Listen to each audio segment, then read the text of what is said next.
Welcome to New Release Friday on Generation Movie on the Indie Escape Network. My name is JW Colwell. I am going to be talking about some new movies that are hitting our cineplexes this week. Going over a little bit of news really quick. We got a comment. Good afternoon, friends. It's just me, Ken. It's just me and you, Ken, right now. But that's okay. We're here. We're going to get it out into the ether so people can figure out if they're going to go see these movies this weekend, Ken. And we have, it's New Release Friday, but it's a lot of death this new release, lots of murder this new release Friday. And so the two movies we're going to be talking about today in a moment. First movie we're going to be talking about is a little movie called Psycho Killer, which is from the creators of the writer of 7 and 8 millimeter and the creators and producers and producing team from Barbarian.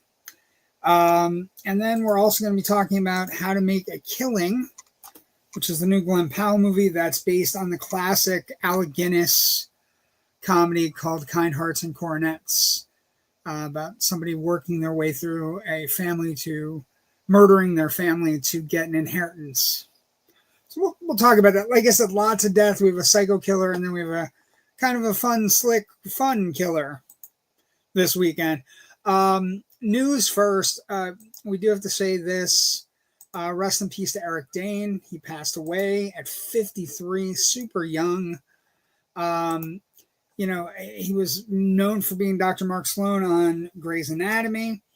He had been diagnosed recently with ALS, so he basically had Lou Gehrig's disease. And he died within 10 months of being diagnosed. So just kind of very fast, very quick. But he had a lot of things. He was on Euphoria. He played kind of a weird dad on Euphoria. Was in Charmed. He was in X-Men Last Stand. He was in Burlesque. He's survived by his wife, Rebecca Gayheart, and their 2 daughters. He did a lot of things. He had guest roles on Saved by the Bell back in the day, Married with Children, Charmed, Gideon's Crossing. But he became McSteamy on Grey's Anatomy, and that's where he kind of, found his voice.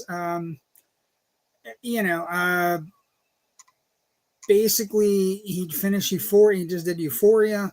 And so, he also did a show called The Last Ship, which is kind of like this cult show about a global catastrophe wiping out most of the world's population. That was on TNT. Kind of a cult show that people like. But he was a good actor, right? A good television actor. And he was also somebody that people loved, people cared about. And so we say rest in peace, Eric Dane. Thank you for your hard work. And,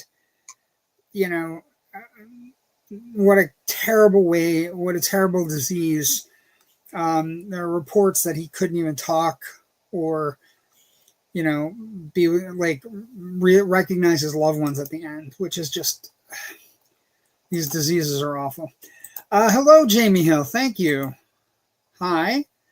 And then Ken McKernan. Hello, Jamie Hill saying hello to Ken McKernan. Yes, the Canadian faction is well represented today. Cool. Let's get, with that out of the way, rest in peace, Eric Dane. I hope he finds a little bit of less pain in the next world.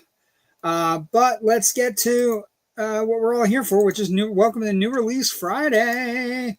And so here's what I'm going to say. We're in the middle of February, so not every movie is going to be a big hit, and maybe movies are going to become streaming hits or things along those lines. We did do Wuthering Heights and Good Luck, Have Fun, Don't Die last week.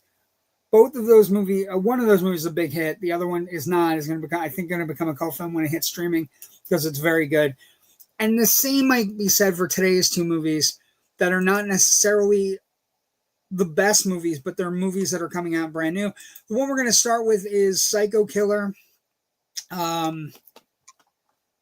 It's got a good hook, kids.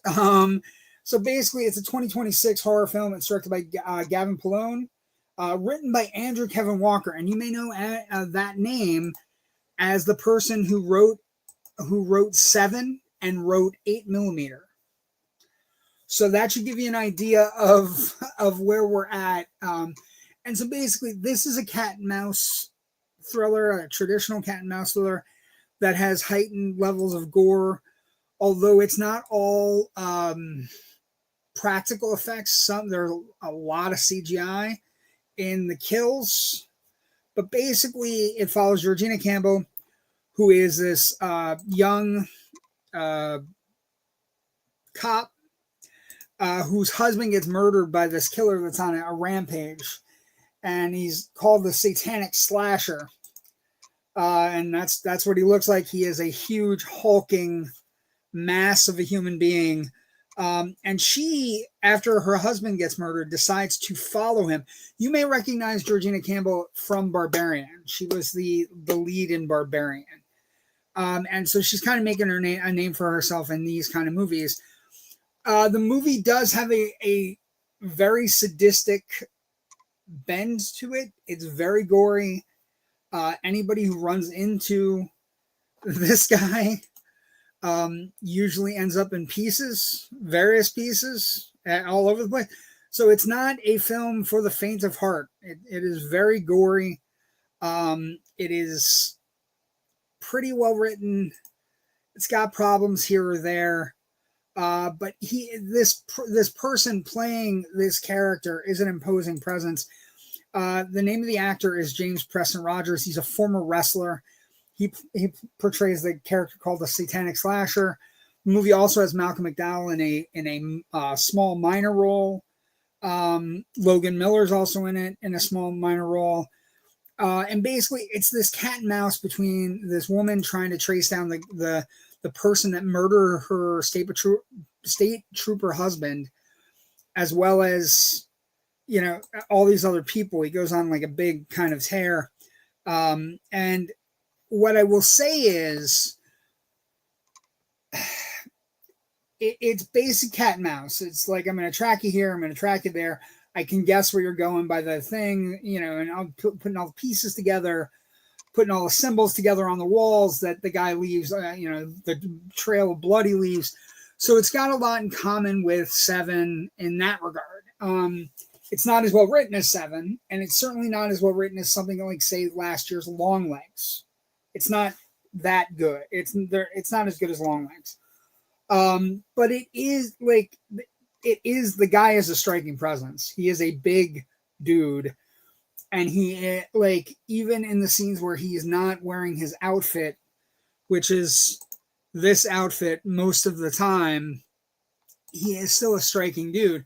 And it has ties to real life events. So one of the things that I think Andrew Kevin Walker does very well is he ties it to real life events or real life. So there was a murder in Harrisburg, Pennsylvania. It like in the 80s, the part of Satanic Panic ties to that. It ties to how music might be an inspiration for serial killers. It ties into, and this is a weird one, but you have to trust, it ties a little bit into, it's the same area of the 3 Mile Island incident, the nuclear power plant that had a meltdown in the 80s. So it tries to bring them all together, and then on top of it adds a button, kind of a conspiracy theory thing to it that's a little all over the place. But what I would say is that it's trying hard. Now, would I like most of the effects to be practical in a slasher movie? Yes. Would I like less CGI in a slasher movie? Yes. I want practical. I want the stuff of legend in the past. But it's decent. It's not great. I don't think it's gonna change the world or inspire other movies. But I will say there is a really great sequel hook that I don't think you can see coming. And so if it does well enough, or it becomes a cult film, or people gravitate towards it and like it, and there are many things to like. Georgina Campbell is very likable as the cop who's trying to stop the person that murdered her husband, and she is the traditional Clarice Starling clone who is putting together, and maybe a little bit smarter than the men who are in charge of the investigation, kind of thing. Or is it part of a bigger conspiracy that they're kind of letting him run rampant for no reason? Or is there a reason? I don't know. It asks a lot of questions. It ties into a lot of weird things that you wouldn't expect to be tied into a serial killer movie. And does it work? Yeah, there's at least 2 or 3 really good jump scares. The kills there are 2 kills, there are 2 sets of kills that are in particular pretty gruesome and practical effects and pretty graphic and are really kind of over the top. Like, you're sitting in the theater going, holy shit, like what just happened there? And that's fine. There are 2 that are in particular that are pretty gruesome and well done and just something I've never seen before. And I've seen a lot of slasher movies. But I don't know that it's as smart as it thinks it is, and I don't know that it's not covering ground that's already been covered. It has a very basic baseline view of Satanism, and then like it has 2 different opposing views. Somebody who's willing to go all the extra mile, and then people who are like satanic posers kind of thing, which it kind of makes fun of. And it's a little all over the place, but it is, if you like slasher movies, she's a good protagonist. She's smart. She's effective. She's a good shot, like things like that. And the killer, like I said, the satanic slasher, imposing. He is a big dude. And when he's bearing down on you, it's even scarier. So I didn't hate it. I don't necessarily think it's like as good as Longlegs or anything like that, but it's fine. And it's something, if you like that sort of thing, kills are pretty good. It gets a little CGI crazy. But for the most part, practical effects. Comments, let's see. Hi, Jamie Hill. Hello, all. Hey, Joe. So Psycho Killer's okay for a Canadian flick? Is it Canadian? He's not almost 6'6". He is 6'6". He is a big dude. It is a Canadian film. Holy shit. Okay. Interesting. No, it's actually not. It's Canadian and German. So it's a 20th Century Studios release in the US. But like I said, it's really interesting. Like I said, the guy, James Preston Rogers, he is really, really big. I also think it does. Malcolm McDowell's in it, and I think people will be excited that Malcolm McDowell's in it, but he doesn't have a lot to do. But it's good to see Malcolm McDowell. Always good to see Malcolm McDowell. Except if he's in Halloween by Rob Zombie. But for the most part, well done. It's. I think for people who like the genre, they will find things to really like. I think the sequel hook is really interesting, but I don't know that it's going to get a sequel.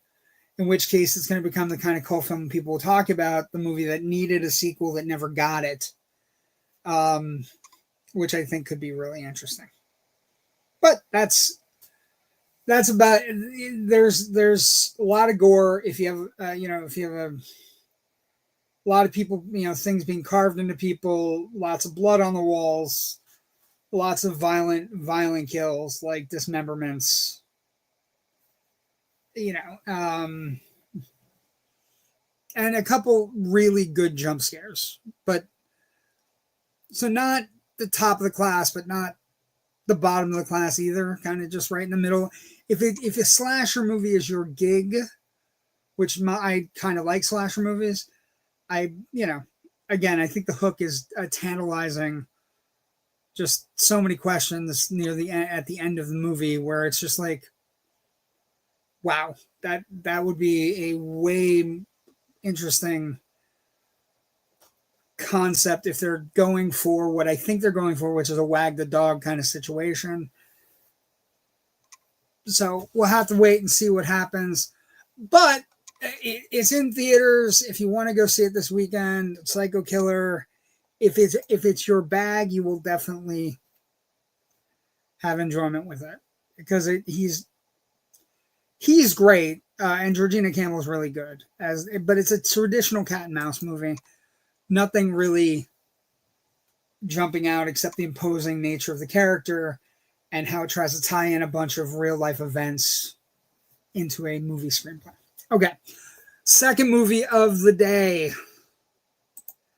More killing. Then the second movie of the day is called How to Make a Killing. That's a tagline, $28 billion inheritance.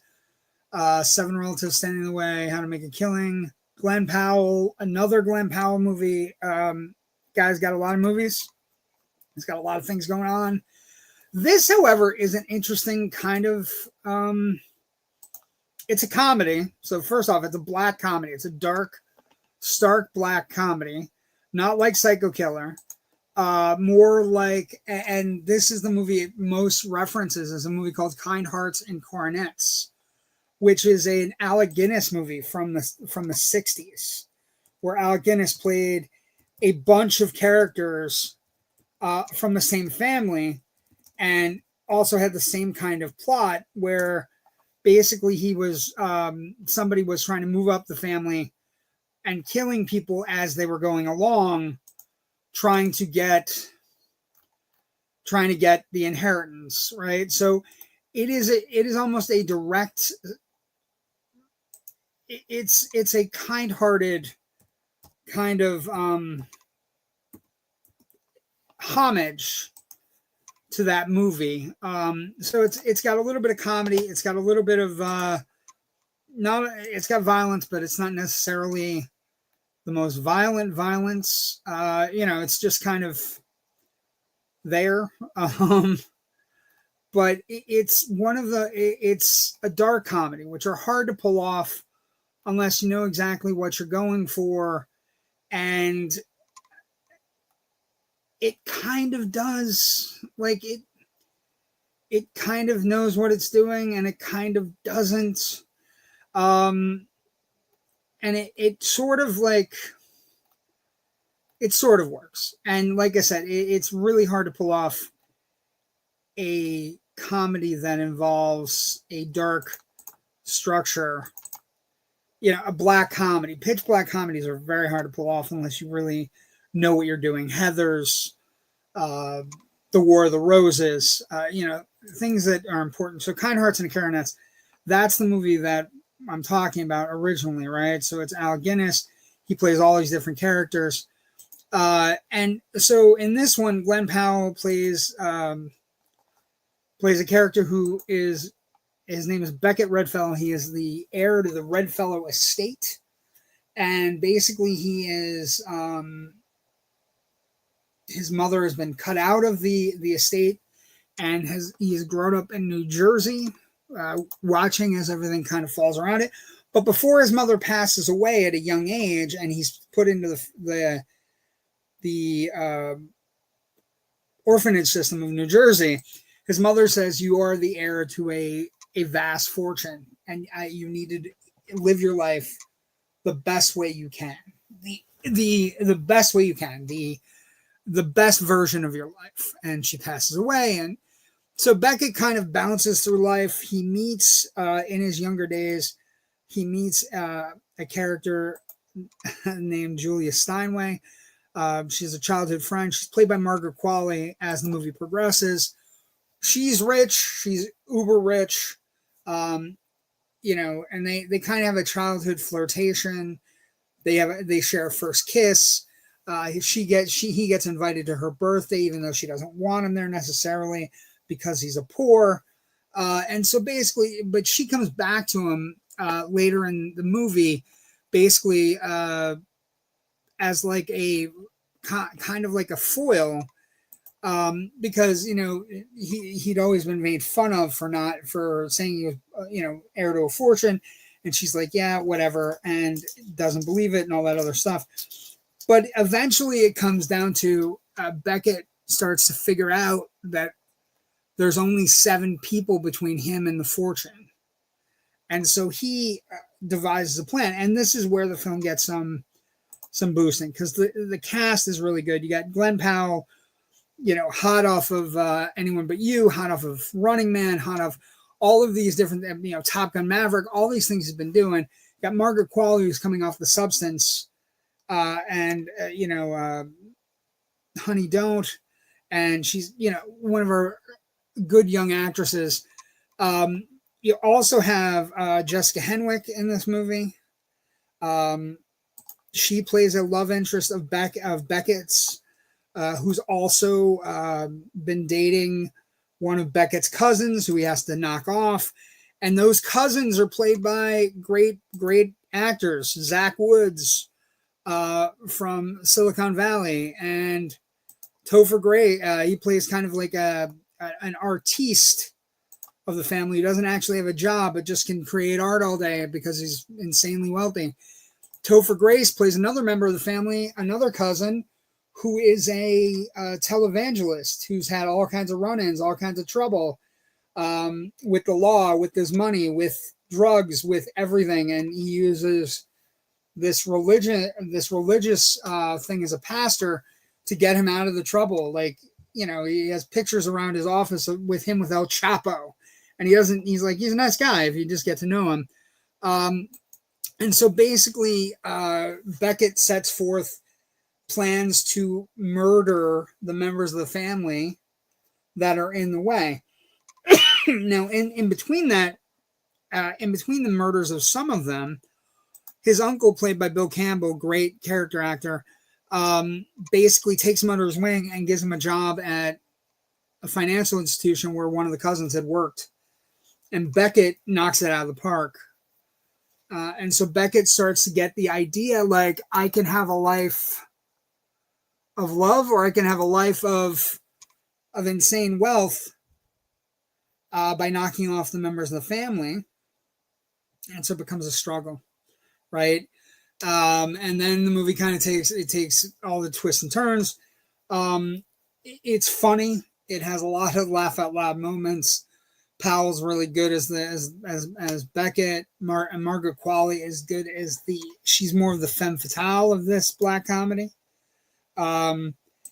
She's more of the femme fatale. Jessica Henwick, I should say. Sorry.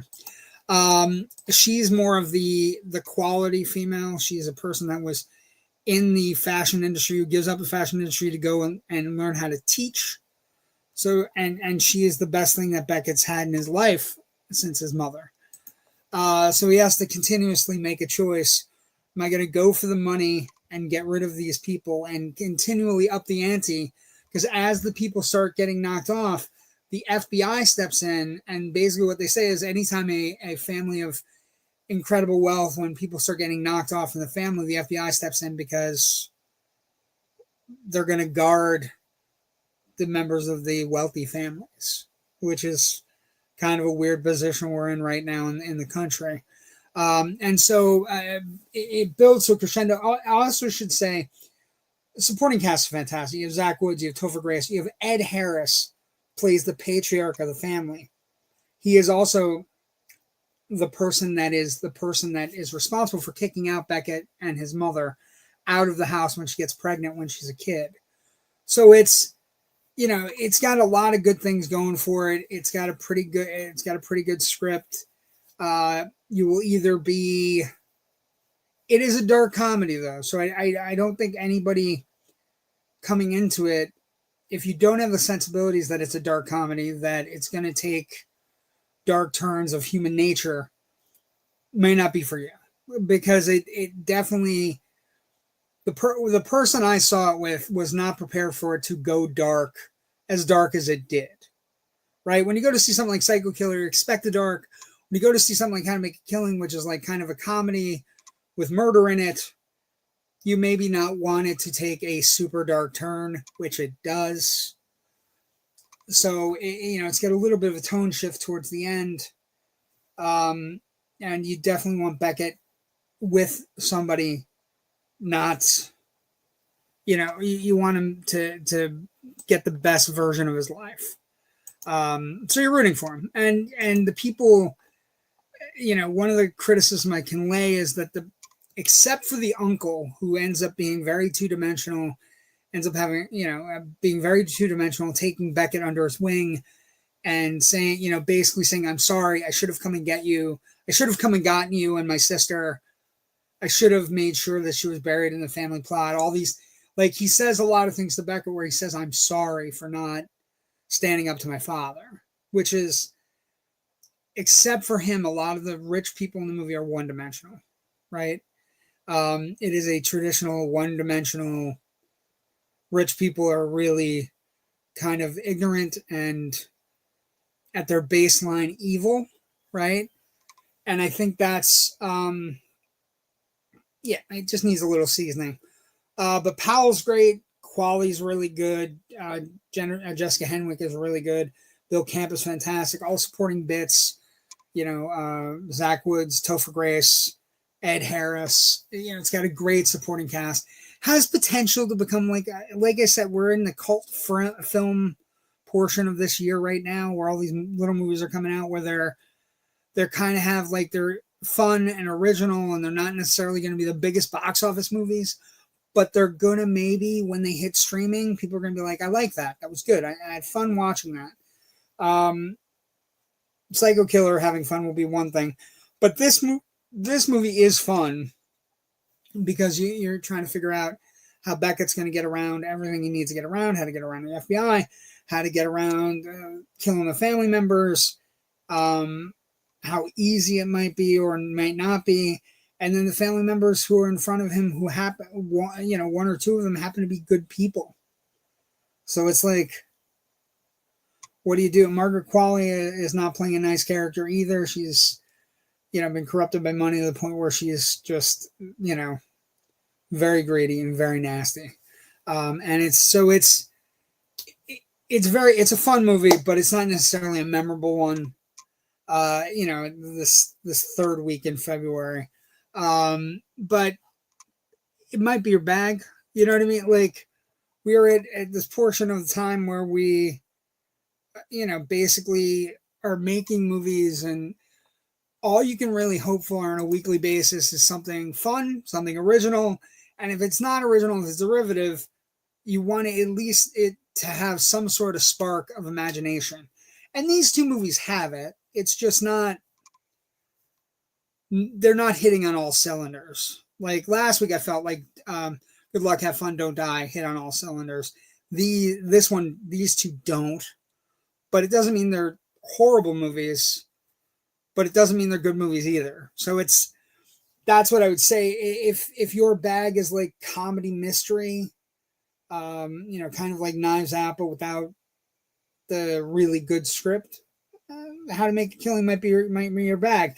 If you're into slasher movies like Longlegs, if Longlegs was the kind of thing where you're like, oh, this is really good, I really enjoyed that, Psycho Killer might be your bag, but it's not as good as Longlegs or Barbarian or any of the recent ones where they're really well done, kind of slasher / cat and mouse thrillers, right? So it's not the best week, but it's not the worst week either. And if you're a fan of the genres, there are definitely things that you might enjoy. So that is the show for today. New movies out. You have plenty of other movies playing right now that are doing well, including Goat, including Wuthering Heights, and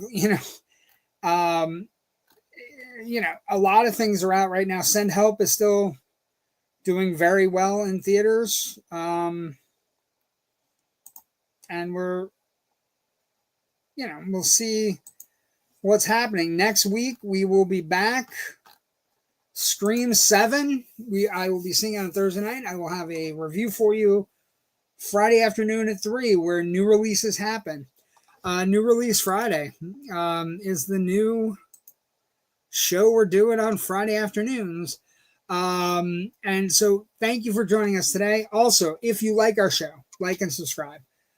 Facebook, Instagram. IMDb, Threads, Blue Sky, Twitter, all those places. Also, we have shows coming up this week. We have a Generation movie coming up on Monday. We will be doing Around the World in 80 Days as part of our Oscar Decade Cavalcade. We also have a new episode of Loud Nerdy coming up on Tuesday night. And if you didn't catch our last episode of Loud Nerdy with the folks from Last Known Location, I cannot stress enough how much fun we had, how great it was, and how great the people are that are involved with that movie. Jennifer Kay and Amy Teresa and Danny Donnelly and Brian, who is the cinematographer. By all means, watch that as well. Thank you for joining me on a Friday afternoon, getting ready for your new release Friday and new releases at the movie theaters. Have a great weekend. We'll see everybody on Monday for Generation Movie. Stay safe. Go see a movie. Have fun. Bye.